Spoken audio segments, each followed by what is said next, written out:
The Born to Win podcast highlights individuals excelling at high levels in their purpose and calling. This podcast is for anyone looking to get ahead in life and willing to take action and reach their full potential. Using C.H.A.M.P.S male mentoring model of the 3 E's, education, empowerment, and exposure, it means you too are born to win. I'm born to win. Live. The Champs from Chicago be screaming all that. You are now tuned in to the Born to Win podcast. Champion. Yup, Champs. The Champs from Chicago Singleton. All in. Champs. I'm born to win. Everybody, welcome back to the Born to Win podcast. My name is Vondale Singleton. I'm glad you're tuning in. Guess what? We on episode number 4. And I am super excited about our special guest. So make sure that you remove all of your distractions and listen in. If you're watching, you can watch this live on YouTube. But make sure you share this, because I guarantee this message is going to be life-changing, because our very next guest is a personal mentor of mine, a friend, a big brother, and a model, not just to me, but to the city of Chicago. After that, got an experience as a pastor, where I started pastoring in Vermont, first black church in the state's history. Had no idea I was going to do that. And then finally became a consultant and an author, and now I'm owning my own company. And I'd share this is because I know that we're short on time and would invite anybody to. Pastor Rodney Patterson, give it up. Welcome to the show, Rodney. How you feeling, my brother? It's exciting to be here with you on so many levels, man. First, let me say congratulations for the podcast and finally giving this a launch. This has been a dream of yours for quite some time, man, and I'm excited for you. I'm excited for the people that you're going to reach, the lives you're going to change. This is a big deal, bruh. Yes, sir. It's a big deal having you on, man. This is a real big deal. Thank you so much for joining us, man. Man, I'm going to be in the number on the early side of this. Oh yeah, and we just laying the foundation. You're part of that foundation. So, earlier on, it's important for me to have voices of people who can really connect, not just with the masses, but with the local audiences, with the youth, with the parents. We're in the middle of a pandemic right now. And you've navigated some things, obviously, born here in Chicago, Illinois, the great city of Chicago. But I want you, man, to just let the audience know who you are. Tell us your story. Yeah. So, you said it. I was born and raised in Chicago. And what's interesting about all that is when I left in the 80s, I planned never to come back to Chicago. And in this pandemic season, man, I got to say that I am so glad to be back home. I would rather not be anyplace else but here. Well, there's one exception. So my wife is in Omaha, Nebraska. She's finishing up her tour of duty as the director of the counseling center at UNO. And right now, Nebraska happens to be one of those places that's the safest in the country. And so I would rather be there with her than have her here with me, because you already know what the statistics are here. Yeah. But at the same time, man, I can't think of a better place to be than right here back home, surrounded by the people that loved me, grew me, and I love and grew up with and were raised by. And now, I'm experiencing the luxury of pastoring the best people in the world. So, yeah. Yes, sir. Especially during this time, Yes, sir. Yes, sir. This time is a very, very real time. And we talked a little bit before the podcast how real it is, how many people it's impacting and affecting. And the thing is, it's a blessing. It's a tremendous blessing that we're able to wake up and still be a part of creating the version 2.0 of ourselves, which I've been talking about quite a lot. And for you, Pastor, so many people have been touched by your calling, your ministry, your life. And we can't even go through the list of people. Some people will trip out if we start naming names of the people that you've impacted. But can you just walk us through your journey from like this education world, working to achieve diversity, of equity and inclusion, to like the ministry? How did all that come about, Pastor? Yeah, it was an interesting journey. It wasn't one that was clearly delineated. The path was already carved out, and I took some turns and some twists. If you asked me when I was growing up on the south side of Chicago as a kid, what do you want to be? That was not it. Like most kids, man, I had a dream of playing football. Originally, it was for Ohio State University and Woody Hayes, because that's who I saw on television. And ended up, instead of going there, going to a small Lutheran institution and not even playing football, And I think in large part that was because the folks that are around you and connected to you are the ones that begin to influence your life. And so little did I know that the guy that was down the street who pastored a church that was in Hyde Park would end up really tracking my steps and creating for me and carving out for me a legacy that would lead to what I'm doing right now. There's a fellow at the end of the block named Pastor Gordon Humphrey Sr.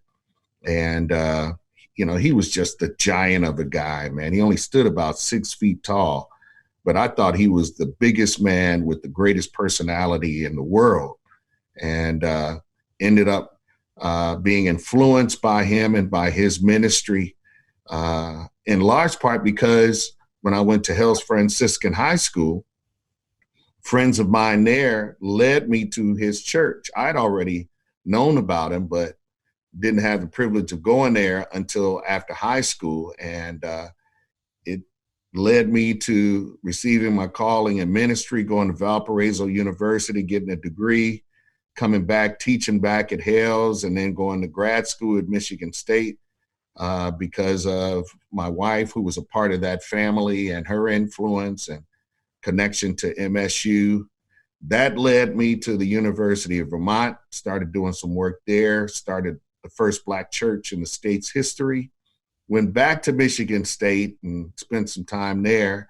And fast forward to what I'm doing now, ended up from there to California, from there Denver, back into Chicago, here and there, working for corporates. And now I'm pastoring a church and running my own business, man. So wow, you can see the twists and turns that I just described, right? It was not linear at all. Yes. Now, here's what's interesting, though. I feel like that everything that I did prior to set me up for everything that I was about to do next. Can you say that one more time, Pastor? Somebody need to hear exactly what you just shared. Can you just share that one more time? Everything that I did prior to was setting me up for what I was about to do next, man. So everything had meaning, everything had value, everything had purpose leading up to the next thing. Exactly. When people talk about God ordering your steps and God building your life in the way that he's designed, for me, that's not cliche. That's real talk. And I think that what has to happen is you got to be willing to avail yourself to go to places that you didn't even fathom going to, right? I never dreamed of living in 8, 9 different states, man. Wow.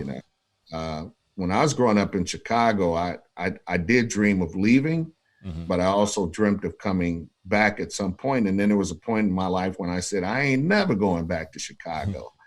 And here I am. The one thing that I feel like I've been open to is going wherever I felt like I was led to go, to do whatever I was led to do.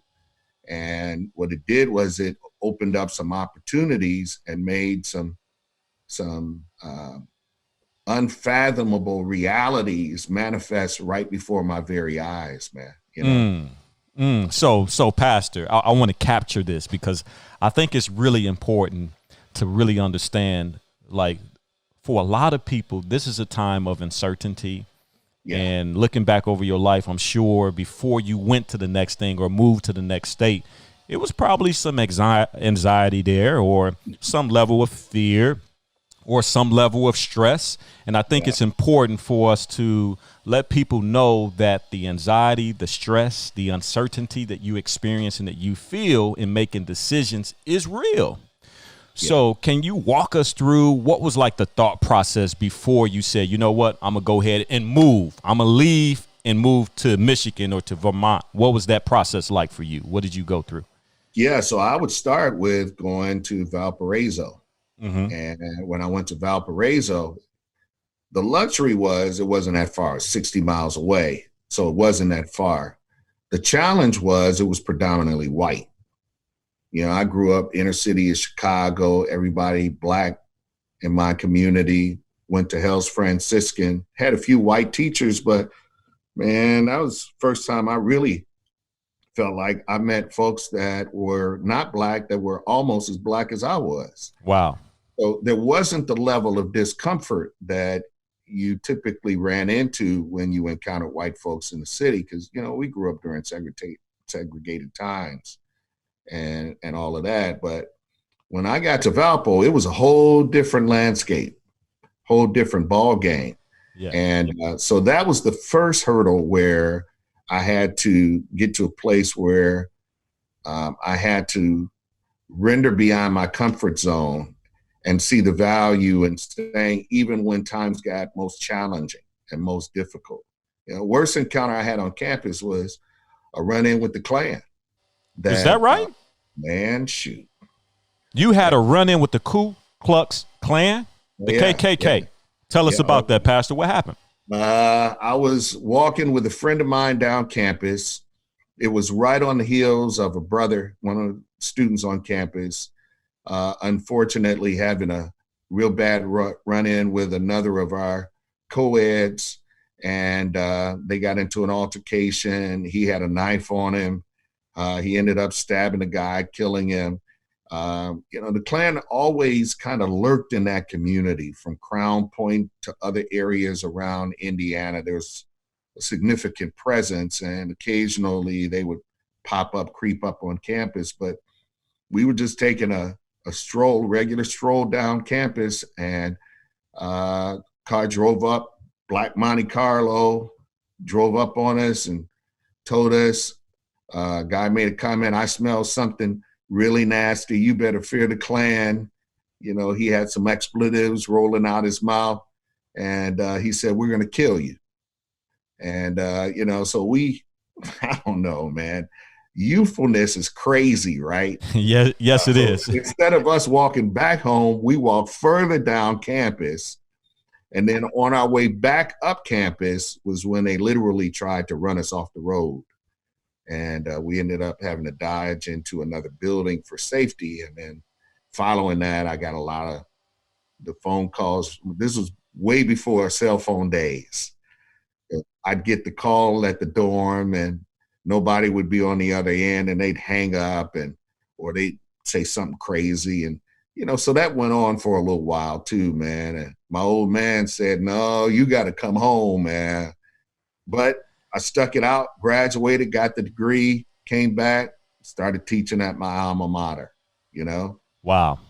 So then it was Michigan State. Michigan State was probably the easiest transition. Okay. But then going from Michigan State to Vermont, and at the time, Vermont was the whitest state in the country. You said the whitest state in the country at the time? Yeah, I'm not talking about snow. I'm talking about people, brother. Okay. Okay, I can see that. 2,000 blacks in the entire state of Vermont at the time. 2,000. And about what was the overall population in Vermont, would you say, around that time? In the entire state, there were a couple 100,000. Okay. So we're looking at very small percentages. Okay. Small state. But yeah, it was less than 1%, man. Yeah. Yeah. And that's why they got characterized as the smallest population of blacks in the entire country. Ebony magazine, front page cover, all of that. And I met the folks that were in that publication when I was interviewing, you know. But I got to tell you, that move and Michigan State, those two were probably the most significant, pivotal, transformative moves that I ever made in my life, you know. The next one, probably most significant to that one, was Denver. Okay. But Denver, each Colorado. of these represented real significant milestone levels of discomfort, high levels of anxiety. Man, I remember I was, at the time that I went to Vermont, I was planning to marry Charlene. And so we drove the U-Haul out and she left. When she left, bro, I broke down like a baby, crocodile tears, everything. Yes, sir. Because it was such a traumatic kind of experience, you know? But I do believe the more trauma and anxiety that you experience in transition, the greater the benefit, the greater the payoff, you know? And so walking through the fire, walking through the pain, the frustration of not having all of the answers figured out could be good. And they talk about like the good stress and bad stress. And these things are really real. It's certain stresses that actually help you perform better. And without those levels of stresses, sometimes we won't move. Like it can push us in the direction of making a decision. But when you talk about like Colorado and Vermont, and as an African-American man who's like a special diversity, equity, and inclusion expert, like you actually know what you're talking about, because these are not places where you hear most black people say they want to live or go. No, man, it was definitely some baptism by fire. No question, right? Yes, sir. Lived experiences. Yes, sir. Yes, sir. Yeah. So you have a book, right? And in the book, you talk about some strategies, like the 10 strategies. Like, can you just give us a couple of those strategies when we talk about broad spectrum of concepts designed to move us collectively beyond race and racism, because it's a major topic. I think this pandemic has exposed some systemic racism that we've had experienced hundreds of years, right? And I think like often the ones who are in the communities where we're poor, we're less educated, high forms of incarceration, are the ones who struggle the most in major crises. So can you just kind of walk us through some practical strategies or tips or concepts on how do we navigate this system? Yeah. So since you mentioned the book, I'll do the shameless plug thing. Yes, sir. Show the book, but I want everybody to know that I did not pre-program this. I didn't pay the brother to do this at all. But I appreciate you for raising it and asking me about it, man. Because I tell people that I know that one of the multi-purposes that I have in life, one of those is to really help us to, as a society, figure out how do we deal with and solve the problem of racism in society, right? And when I wrote the book, it was my intention to write it in a way that it ended on strategies to help fix. So a lot of times, you know, when people write, all they do is they talk about the problem. They don't talk about the remedy. And I didn't want to go out like that. I wanted us to have at least some ideas about things that we could do. Yes, sir. So in essence, and when you asked me, Vondale, what was helpful was I went back and I looked at those strategies, and I didn't even realize this, man, when I wrote it, at least not as clearly as I thought about it today. But some of those strategies were probably more specifically directed towards white people, and some of those were more directed towards people of color. Okay. Right? Because you mentioned this, even with the pandemic, there's no denying systemic racism. And the pandemic shows the disparities that have already existed. And so it's not surprising that it's impacted a segment of the population in more devastating ways than others because of the reality of systemic racism. At the same time that systemic racism exists, there's some internalized manifestations that cause us to have contributed to our own problems. And I'm not going to go into that too tough. Yes, what sir. I would say is I would have some closed door conversations with our people that I wouldn't have publicly because it's not for public consumption. But there's some things that I would say to our folks that our people need to hear to prevent us from contributing to the problems that have exacerbated the spread of the virus in mass within our community. You know what I'm talking Yes, sir. about. Yes, You have to go into it, but you know what I'm talking about. So even as I think about the strategies, what I'm suggesting is that I wrote some of them for us, I wrote some of them for them, and I wrote some of them for all of us. So I think about, for instance, strategy number 7, because that's where I would start. Strategy number 7 is continuously educate yourself. And it could say continuously educate yourself about racism.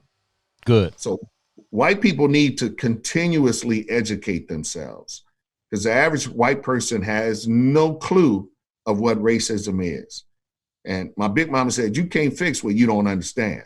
Yes, sir. Right? So it starts with education. But then what I got to tell you is that there's some of us that don't know what racism is either, man. Yes, sir. You ask the average, not the average, more Black people probably are aware of it. But here's when I know that we don't have the level of sophistication around understanding the manifestation of institutionalized and systemic racism that we need to. When we start referring to ourselves as racist, that's the first signal to me that we've lost something. Yes, something sir. got lost in translation. Yes, sir. And Yes, there's sir. some education that we've got to do ourselves. And the last thing I would say about that is, I don't care how knowledgeable you are about the subject, there's still more to learn, right? You call me an expert. People say because I wrote a book, I'm an expert. Okay, I'm going to take that title and wear it very loosely. Yes, sir. Because every single day, there's more information for me to gain, right? So the first strategy is continue to educate yourself. The second one, and this is the one that's for white folks, redistribute the power. Okay, talk about that, sir. And at the base of racism is the imbalance in power. And the only reason why institutionalized or systemic racism stays in place is because of the presence of power. So as soon as you strip power out of the rubric, you automatically begin the dismantling process. What should happen and what should manifest does happen and does manifest in a way that's equitable and supportive of all people. Yes, sir. Okay? So that's the next thing. But then for our community, what's important for us is to maintain what I call the guiding principle. That's strategy number 1. Okay. And that's to see the oneness in all humankind. So I would say to our community, it's so critical for us to remember at all times that, as India Irie says, we all come from the same grain. We all come from the same thing. And this is the work that you're diligently fighting to do in the community, man, which is to remind us that when we see ourselves in each other, we're less likely to take each other's lives the way we do. Yes, right? sir. Because Yes, if sir. I see you as my brother, or if I see you as myself, and I love you like I love myself, then I'm not going to take my own life and I'm not going to take your life, right? We have the lowest suicide rate of anybody on the planet, Black folks. We don't kill ourselves. We should, when you think about how bad, quote unquote, we have it. Right. But it's interesting that we don't do it to the same degree or say to the same extent as other communities. So there is a certain amount of self-love that we have of ourselves, even living in these oppressed times, right? Yes, sir. So if I love myself the way I do, and I'm not going to kill myself, if I see you like I see me, I won't kill you either. That's right. That's right. That's a whole nother level of thinking, Pastor. Yeah. because the issue is I don't value myself. Yeah. So we talk about like the first step of social emotional learning is self-awareness, being aware of self and having a healthy, positive conscience with self-confidence and self-efficacy. Right. And so a lot of people have pigeoned themselves into traditional thinking. And what I mean by that is, well, daddy did it, granddaddy did it, he dropped out, I'm a drop out, they dropped out, and then it becomes a generational mindset that we have to really work harder to pull ourselves out the mindset of how we see ourselves and not seeing ourselves based upon past failures or past generations of failures. And so what you're talking about is uniting, saying, yeah, I am my brother's keeper, I love you, but that takes time, that takes work, that takes energy. And my question is, what are some real tangible ways that we can actually start to feed ourselves positive self-talk, thinking, staying around the right systems of support and various things of that nature? Yeah, so here's something that's really interesting, and this is why education is the first part of this, bruh. So the approach that I take in this book when I teach about racism is I say, in order for us to really understand racism, we got to go back to the root and the origin, right? Yes, sir. So the root and the origin, anytime you're trying to break down any word, etymology 101, you know this, you're in school, you're an educator, etymology 101. They taught us when you want to understand what a word means, you got to go back to the root of the word and the origin of the word. So the root of the word racism is race. When you look at the origin, how race was created and constructed, what you understand from an anthropological and a biological perspective is that it does not exist. There is no scientific foundation or undergirding for the word race. And so we fictitiously brought something into existence that God did not create. Wow, we did that. We did that. Humans did that. And to be specific, European white men were the ones that gave birth to this concept we call race. Now, what they did was then, once they gave birth to it, then they started giving value to it and extrapolated it to the place and degree where we started believing that academic prowess was associated with race. Okay. Yes, sir. How can academic prowess be associated with something that doesn't even exist? Are you hearing what I'm saying? Yes, sir.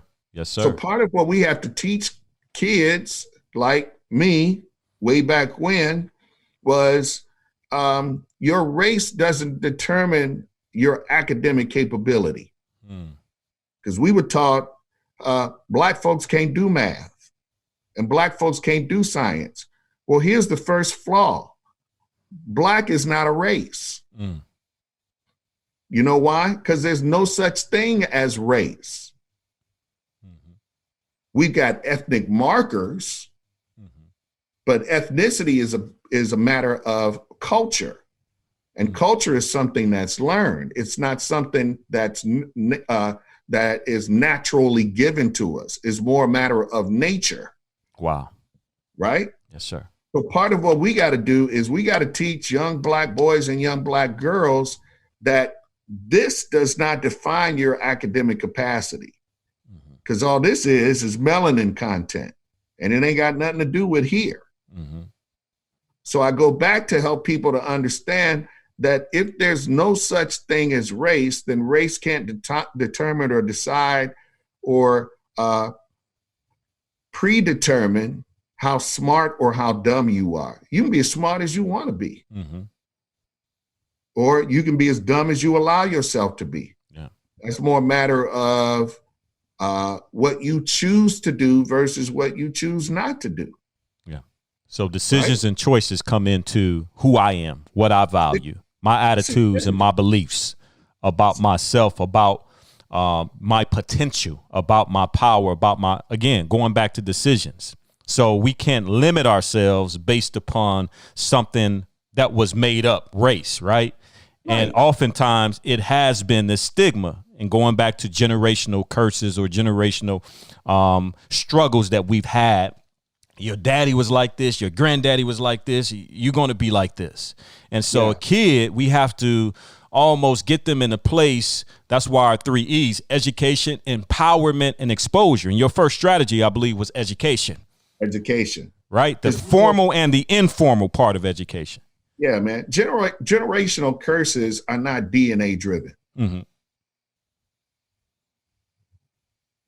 They're based upon socialization patterns. Mm.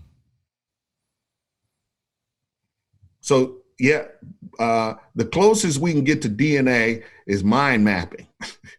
Yeah. All right. Which means that you've been socialized to think in a certain way, in a certain pattern.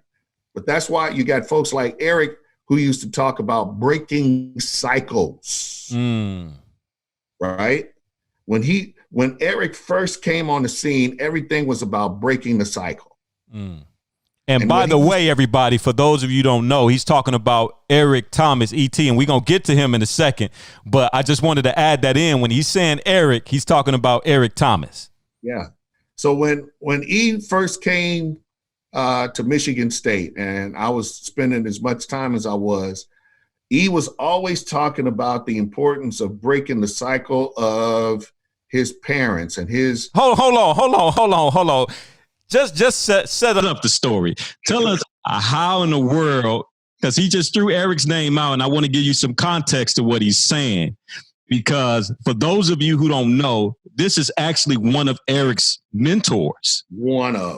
So I want you to just walk us through, how did you guys meet? And I've heard the story, but there are people in the audience that have no clue on how you met and how you able to just talk like candidly about breaking the cycle and how that started.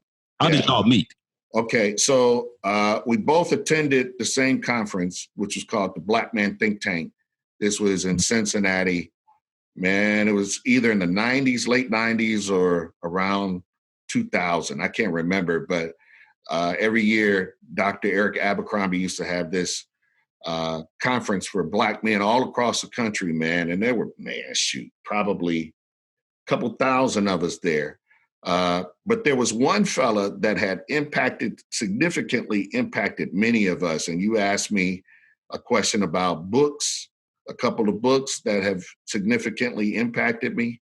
Yes. And I don't want to give the cliche answer of the Bible, but bar none, no comparison. Yes. That's a given. The other two were autobiography of Malcolm X. But then there's a fella named Dr. Naeem Akbar. I don't know if you ever heard of him. Yeah. Yes. Breaking Chains of Psychological Slavery. And he's the one that influenced me to write books as thin as I do. Mm. Because he used to say, if you're trying to get a message to our people, Black people, don't write a big, voluminous piece of work, because we'll pass it by. We won't even pick it up off the shelf.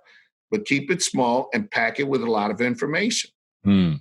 So Eric read this guy's book, and they gave him the stage to introduce him. That was it. Just introduce him. And I'm telling you, he wasn't this big, well-known motivational speaker that we see today. Man, nobody knew who this guy was. Yes. But he had 3 minutes. And in 3 minutes, he lit it up. And what year around was this about, Pastor? This is 90s, in the 90s. Yeah. Wow. So he lit it. Eric set it off, right? And so I made a beeline to that guy. As he was coming off the stage, I was making my way toward him, because we had our own version of this Black male conference on our campus at Michigan State. And we knew we needed to get this guy, especially for young guys. Yeah. Because he had such charisma. And we knew that his message would resonate in such a powerful way, particularly with that group. So I made a beeline to him and I said, man, I need to know you. He said, where are you from? and he saw I had some gear on. He said, Michigan State. He said, no, brother, I need to know you. And he started telling me a little bit about his story growing up in Detroit. He was down at Oakwood. And he said, man, my dream is to go to Michigan State University. I said, well, you'll probably get to Michigan State University before you get a chance to go. And from that moment on, that was the beginning of our relationship. Fast forward to he finally graduated, and I set him up to have a graduate assistantship. Now, when you were talking about anxiety about moves, yes, Eric can tell you the same story. I hope you ask him the same question, because he's going to talk to you about the move from Alabama to Michigan and what he gave up in Alabama to come to Michigan, because he didn't have nothing. He had a graduate assistantship, and you helped set up for him. Man, I tried to set him up as best as I could, because he was married. Yes. I was telling him then, listen, if you want to do this right, you got to take care of mama. So I told him, your job is to take care of business. My job is to make sure mama's straight. That's right. If mama's straight, then the move is good. And so, I had to make sure he had a place to stay, had to make sure he had money to feed the family, had the ability to go to school, could pay for schooling, the whole 9 yards, man. And so, we got him set up, and he was working in my office, and he had already started his speaking career. So he was doing some stuff. So people kind of knew who he was, but they didn't really know who he was. Yeah. And it wasn't until he graduated with the master's and started the Advantage program and was doing some speeches in the Kiva, which was part of his job that he created. And through the Advantage program, somebody took a camera and videotaped him and put it on YouTube, and it went viral. It went viral. And then all of a sudden, people started knowing what we knew. But I'll tell you what's so powerful about this guy. The same guy he was then is the same guy he is now.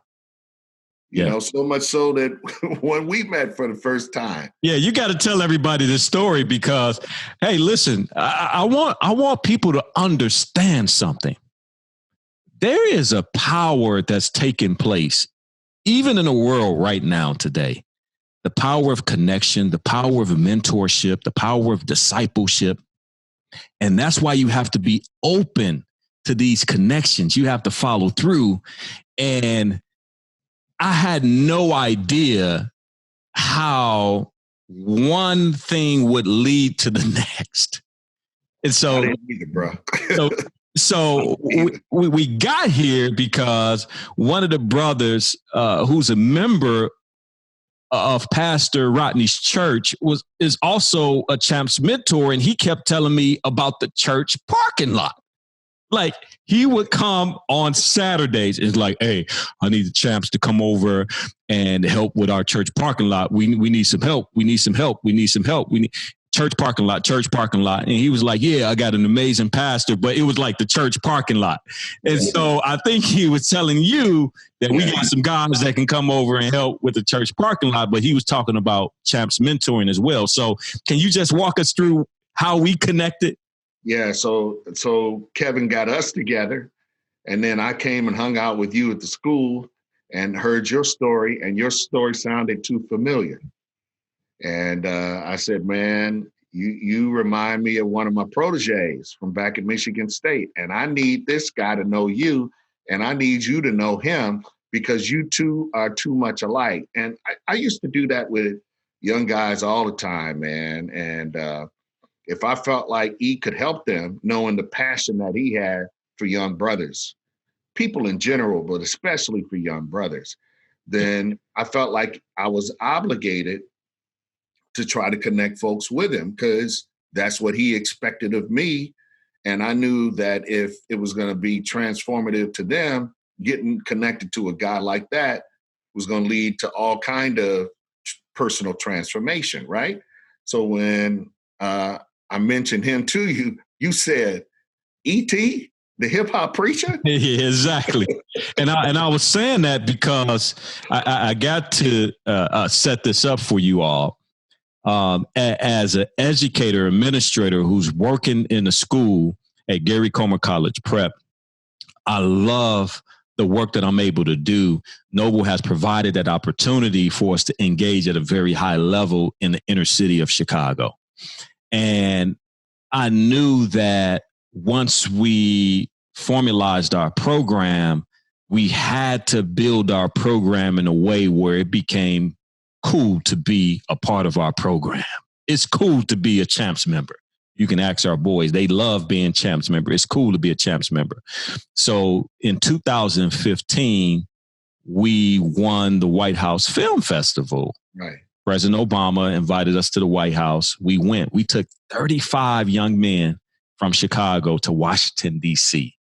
Most of the young men have never left the 2-mile radius of the South Side of Chicago.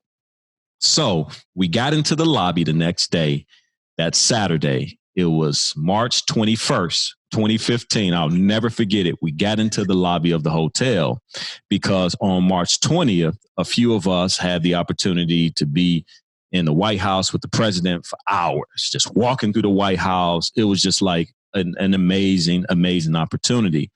But I kind of felt some remorse in my heart because I knew of all of the other young men still in Chicago who didn't get a chance to experience this. So I felt like I needed to extend this opportunity. So I remember gathering everybody together in the hotel lobby and asking, how do we take a piece of what we experienced back to Chicago? Why? Is because we got to go back and live our lives after this. We can't stay in D.C. in the White House the rest of our lives. We have to go back, and we going back to war. So what do we do to take this energy, this excitement that we've experienced? And so we came up with the Born to Win conference. And so I said, So I began to engage the young men. Who do you want to come speak at the conference? The first name, Eric Thomas, E.T. the hip hop preacher. And I had heard of him. And I was just like, that's not going to happen. I don't have a way to get to this guy at all, right? And when you said that, and I said, E.T. the hip hop preacher is your protege, is your mentee, is the guy you helped, and you were saying like, I see similarities between y'all two. Yeah, I have to make the connection. Yeah. So then what happened was I called him on the phone, and this was during the days that when I called E, he would answer. And he answered the phone, and y'all had a conversation, man, that led to the relationship you have now, which is just phenomenal to me, you know.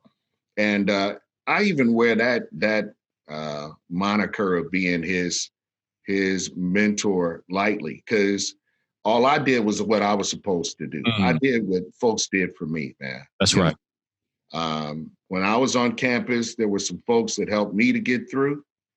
And it was my obligation and my pleasure and my privilege to be able to set my boy up to do everything that God wanted him to do in his life and more. You know, at the time, what we were thinking about and his aspiration was to be a high school principal. Yeah, I remember you telling me that. Yeah. And, you know, I don't know. Maybe E had this in mind. I don't know. We've had a couple of conversations about it. I don't remember him having this in mind as we talked about this. And he had a conference not too long ago on campus, and he asked me to come back because he thought it was so important for the folks that came to that conference to know who he was before he blew up, you know, and before anybody was calling him E.T. And when he called me, that's how I referred to him, you know. And it's just amazing, man, because the point that you made earlier about how God is orchestrating our steps and moving us in and out of places and all of that, it's when we are willing to avail ourselves to do whatever it is we're supposed to do, wherever it is that we're supposed to be, then what's supposed to happen will happen. What's supposed to manifest will manifest. And I've come to the place where I really believe that to be true. Goes back to the conversation we were having about 10 minutes ago. And so when I think about how I've been able to have success as a pastor, as an educator, as an administrator, as a business owner, and whatever walk of life I find myself in, it's been in large part because I was willing to go wherever I was supposed to go, to do whatever I was supposed to do, to be open to meeting whoever I was supposed to meet, and open to helping whoever I was supposed to help. And the rest is taking care of itself, bro.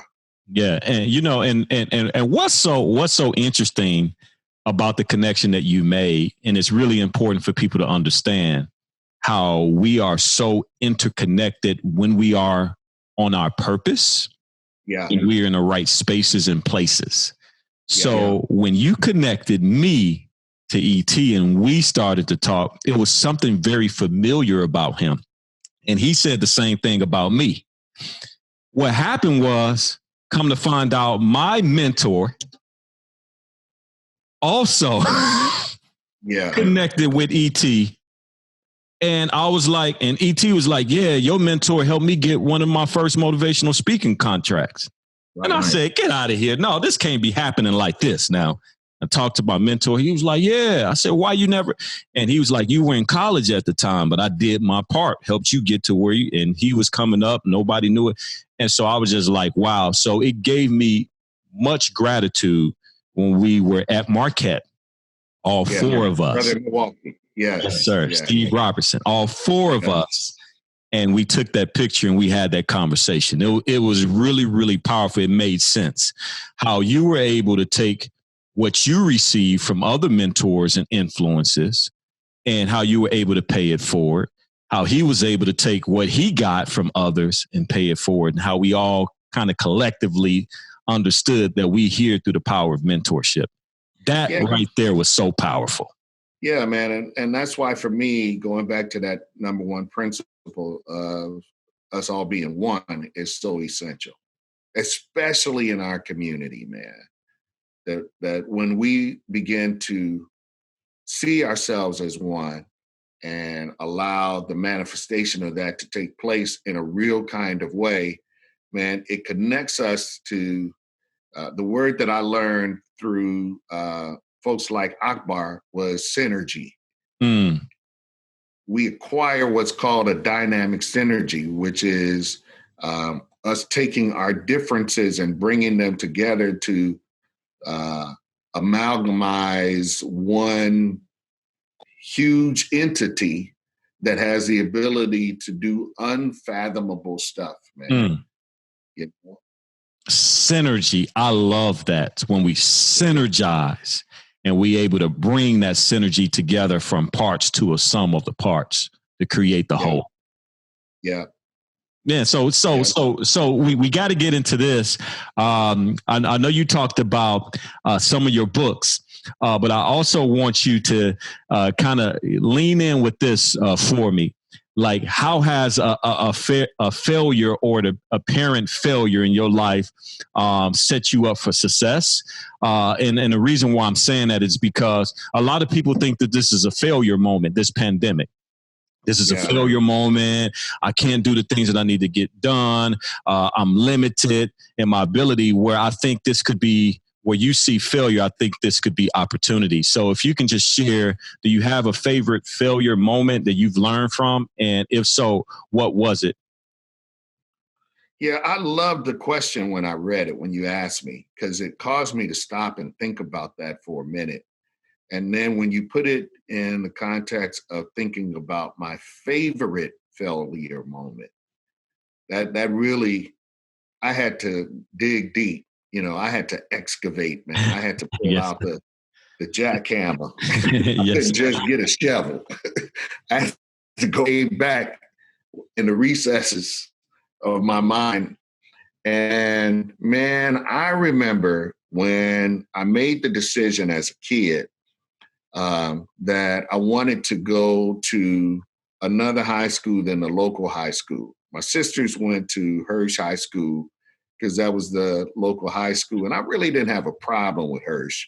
I used to go up there and hang out with them. And so I knew a lot of the folks, and so many folks were from the community. So I really didn't have a problem per se with going to Hirsch. I didn't consider it to be a bad school.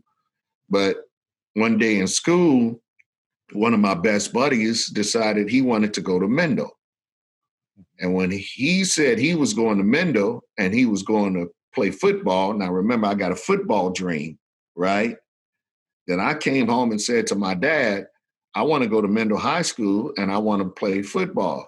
And his first response to me was, don't that cost money? How much it costs? You're right, because he's thinking about this free education down the street instead of paying money for me to go to school. But fortunately, man, I had the kind of dad who was supportive of his oldest son, and he gave me the option to consider it. So I took the entrance exam and all of that kind of stuff. The letter came back, got the letter, took it to a neighbor because I didn't want to open it myself, who just happened to be a teacher, lived across the street. And she opened up the letter and gave me the most devastating news I had received in my life at that time, that I did not get admitted. Now, I tested it in, I think it was like the 69th, 70th percentile. But because I wasn't Catholic, my score wasn't admissible for me to get into Mendel Catholic High School.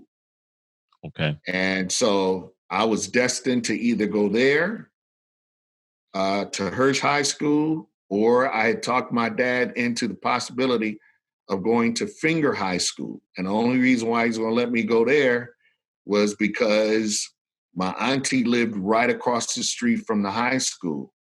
And my thought was, they've got a football program too. And maybe I'll have a chance to play there because unlike Hirsch High School, they got some white guys over at Finger, a greater opportunity. Yeah. And it just so happened, man, that I got a letter in the mail from Hales Franciscan High School. And they said, we want you to consider coming to our school. And not only will we admit you, but we will admit you into the honors program. And so my mom and I went, we sat with the president and the principal, and talked to the principal. And by the time we left, even though they didn't have no football, my mama decided, you going to Hales Franciscan High School. And it was transformative, man. Wow. It was what I would consider to be the first significant transforming experience in my life, because it provided me with the kind of specialized environment that I needed. And back then, there's a whole stigma going to school with a whole bunch of guys. Yeah. That was something you didn't do. Yeah. But it gave me the kind of concentration and focus that I needed. But because they were so invested in teaching Black males, and their model at the time was in virum perfectum, unto perfect manhood, they were teaching us how to be men in our community. That it really significantly shifted things for me, man. And so, I cried over not getting in. And what was birthed in me was the greatest opportunity that set me up for the greatest success moving forward for the rest of my life. Wow. It moved me right to the foundation I needed to stand on, bro. And that's important for people to listen and hear, that some of our greatest failures turn into our greatest successes. Like the thing that we think we need or we want or is good for us, when it doesn't happen, we look back and we say, I'm glad that door was closed. Yeah. Right. So I've been asking this question to all of our guests. So if you had a gigantic billboard that's going to be viewed by millions or billions of people worldwide, what words would you put, and tell me why? Man, I loved the billboard question too. That was one of my favorite questions. I even had to write mine down just in case I get to buy a billboard one day. Yes, sir. And it really connects to the message that I find myself trying to communicate to everybody now, especially in my role as CEO, and it's transitioned into the work that I do in my church. And that would be to live, to give discretionary effort in all your endeavors. To live, to give discretionary efforts in all your endeavors. Got it. Yep. Personally, professionally, and spiritually. Because when you talk about discretionary effort, that's going above and beyond what's expected or required, right? Or what's requested. So if you're always striving to go above and beyond what people request or expect of you in every aspect and in every area of your life, you're probably going to do more and better than 75, 80, 85, 90% of the folks in the world. It's that Mamba mentality. The Mamba mentality. Love it. Love it. Man, that's so powerful. We're going to have to make sure we put that on the screen so people can make sure they jot that down. We want to add all of the billboard quotes and share them out, because these are things that I believe are guiding principles that are leading us to be who we are, to become who we are, to re-innovate, and to evolve as people. And so if there was a place, and we talked a little bit about this, your high school years, but I specifically want to draw upon the youth that are watching this and listening to this. So if you can describe an experience you had between the ages of 14 to 20 that you would say was transformative outside of the experience that you shared on the favorite failure, what would you say helped you or was instrumental in building your identity on who you were and who you are? Yeah, so I would say beyond the high school experience, the next one would probably be making this decision to go to college. And for me, what it did was it put me in a place where I had to grow up outside of the confines of the familiar. Yeah. Right? What was so great about college, and continues to be for those who have the opportunity to go, I would say if you have the opportunity to go, and you may even have some uncertainty about it, some folks operate from perspective, college ain't for me, or I'm not sure if it's what I want to do. I would say anything as a substitute, if not that, anything as a substitute that positions you to have to operate outside of your comfort zone and your familiar place of being, that stretches you to really have to try to make a go of it on your own, not necessarily totally on your own, because college doesn't, there's still some safety gaps or safety measures in place. It's kind of like when you go to a bowling alley and they got the bumpers in the lane. College is like going away from home with the bumpers in the lane, right? Yeah. So you still have the appropriate amount of support in place to sustain you, but you've got enough independence and you've got enough runway to be able to begin to explore some things on your own and venture out on your own. You got to learn how to manage your own time, because ain't nobody babysitting you. You got to figure out how to navigate relationships, because nobody's forcing you into relationships with other people.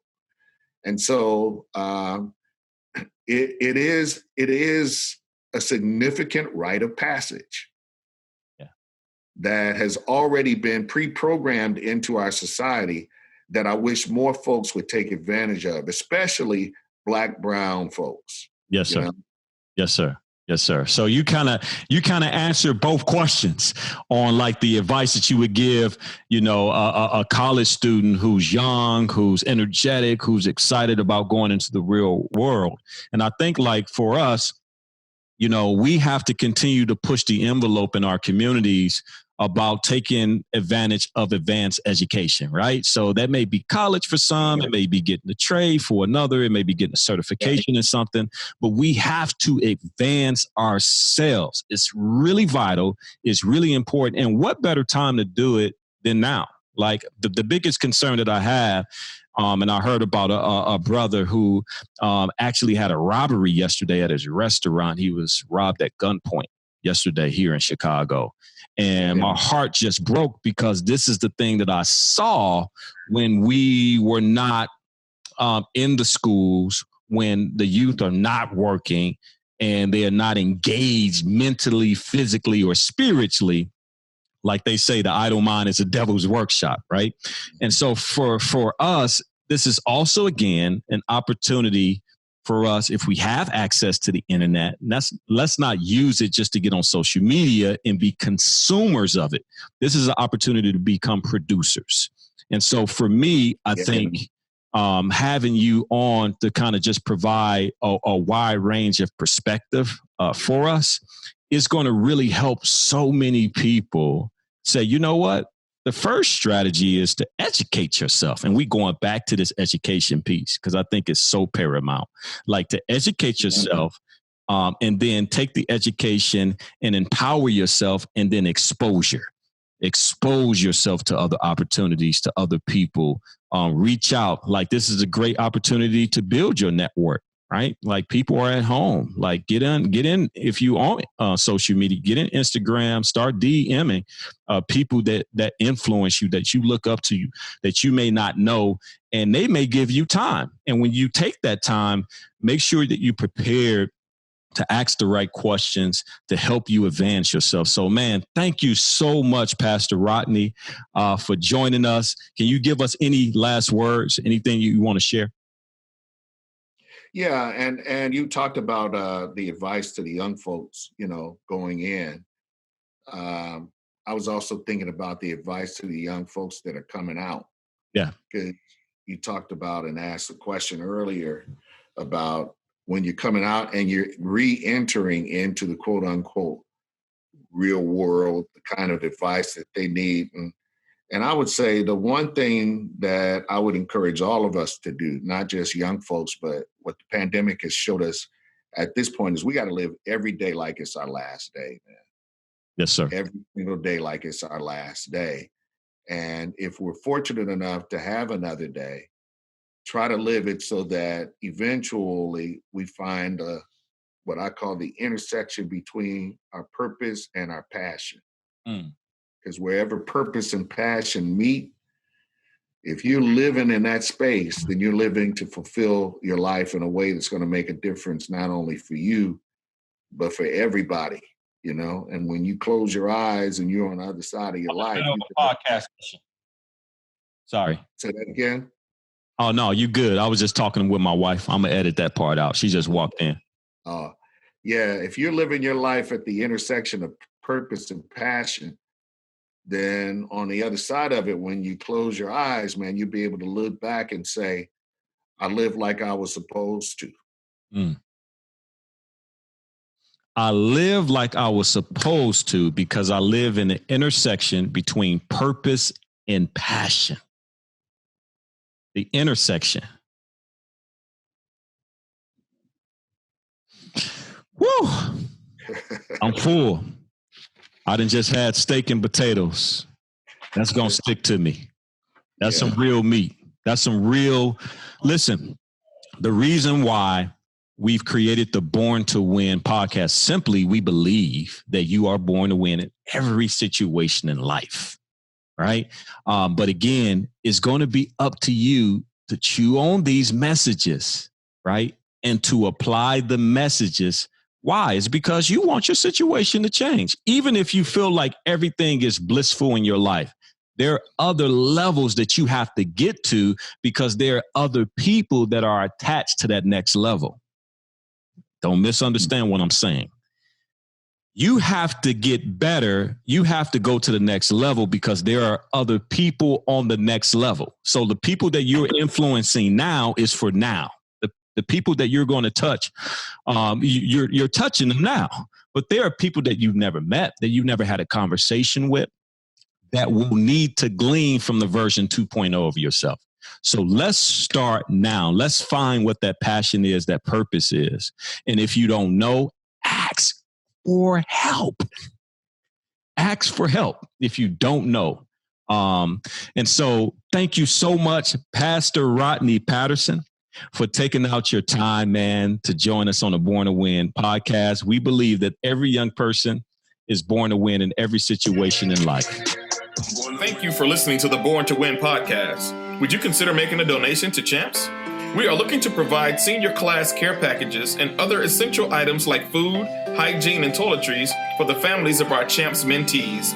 You can donate via Cash App at $CHAMPS Mentoring or PayPal at paypal.me/CHAMPS Mentoring. Or you can always visit our webpage, champsmentoring.com, and click on the donate button. Thank you.